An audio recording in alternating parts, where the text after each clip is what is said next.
تو اللہ تعالیٰ کو جو چیز سب سے زیادہ پسند ہے ایمان کے بعد، لا الہ الا اللہ محمد رسول اللہ کے بعد، وہ بندے کا صبر ہے۔ وَلَنَبْلُوَنَّكُمْ بِشَيْءٍ، تھوڑا سا، من الخوف والجوع، بھوک، ونقص من الاموال والانفس، مال اور جان میں کمی، پھر کیا ہے، والثمرات، اور کاروبار میں کمی، کھیتیوں میں کمی، پھر کیا کرو، وَبَشِّرِ الصَّابِرِينَ، وَبَشِّرِ الصَّابِرِينَ، صبر والوں کو بشارت دے دو، اولئک علیہم صلوات، ان کو اللہ شاباش دے رہا ہے۔ صلوات کا ترجمہ میں کرتا ہوں شاباش، کہ اللہ کہہ رہا ہے شاباش، واہ واہ، کیا کہنے، ورحمہ، اور رحمت بھیج رہا ہے، وَأُولَئِكَ هُمُ الْمُهْتَدُونَ، اور یہی ہیں ہدایت یافتہ۔ ایک دفعہ ابن القیم رحمہ اللہ کی اب تو نہ کتاب یاد ہے نہ پڑھا یاد ہے، سوائے ایک فغان بے شرر سینے میں باقی رہ گئی، سوز بھی رخصت ہوا جاتی رہی تاثیر بھی۔ تو انہوں نے تمام صفات ایمان کے ساتھ صبر کو قرآن سے دکھایا تھا۔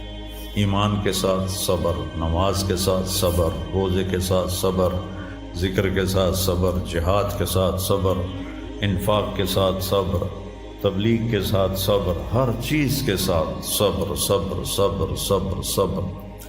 صبر انسان کے ایمان میں ایسے ہے جیسے جسم میں روح ہوتی ہے، روح نکل جائے تو جسم میت ہوتا ہے، ایمان میں سے صبر نکل جائے تو صبر بے جان ہو جاتا ہے۔ وَاسْتَعِینُوا بِالصَّبْرِ وَالصَّلَاةِ، مجھ سے مدد طلب کرو صبر اور نماز سے۔ پھر آگے کہا ان اللہ مع الصابرین، میں نمازیوں کے ساتھ نہیں، میں صبر والوں کے ساتھ۔ پھر صبر دو طرح کا ہے، ایک ہے جس پر ہمارا اختیاری کوئی، میرے سر میں درد ہے، اب بھی درد کے ساتھ بول رہا ہوں، ان بچوں کو چھٹیاں ہونے والی ہیں، اس لیے تھوڑی بات ان سے کہہ رہا تھا، تھوڑی تمہیداً کچھ اور باتیں آ گئی۔ تو میں کیا کروں، کسی سے لڑائی کروں، کسی ڈاکٹر کا گریبان پکڑوں؟ میرے لیے صبر کے سوا چارہ کوئی نہیں، مجھے صبر ہی کرنا ہے، اور اپنا دوا کھانی ہے، اگر اللہ اس میں شفا ڈال دے تو اس کی مرضی، نہیں ڈالی تو بھی اس کی مرضی پر راضی۔ یہ صبر ہے غیر اختیاری، اس پر بھی بہت بڑا اجر ہے۔ میرا جوان بیٹا میرے ہاتھوں سے نکل گیا، میں نے اپنے ہاتھوں سے اسے قبر میں اتارا، یہ صدمہ مجھے بھولتا ہی نہیں۔